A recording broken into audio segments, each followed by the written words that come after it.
Klimatické anomálie 31. augusta a 1. septembra. Rumunsko. Silné dažde spôsobili záplavy v meste Konstanca a okolí, v Tulcej, v meste Babadák a v rezorte Vama Veche. Taliansko. Nová erupcia sopky Stromboli na Sicílii. Španielsko. Tornádo pri meste Rio Frio, Kastília a León. Výdatné zrážky s krupobytím v Medina de Rioseco, Valladolid.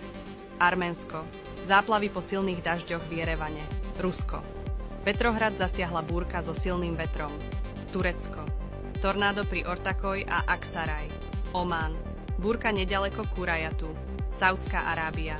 Veľké krúpy v okrese Mekka. India.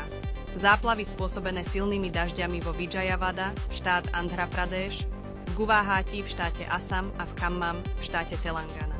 Nepál. V blízkosti mesta Pokhara sa strhla lavína. Záplavy v Bangladéši. Čína. Kolaps hory v provincii Sichuan. Bahamy. Záplavy na ostrove New Providence. Filipíny.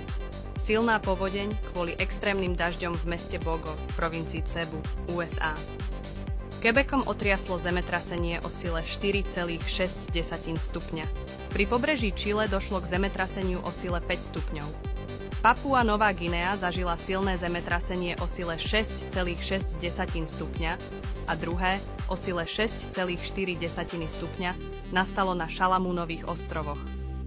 Veľký výron koronálnej hmoty v oblasti vychádzajúcej z juhovýchodného cípu Slnka. Obyčajní ľudia prichádzajú o svoje domovy, zatiaľ čo iní si neustále plnia vrecká pomocou vymyslených teórií, ktoré nevedú k riešeniu. Postavme sa proti tejto manipulácii. Riešenie existuje.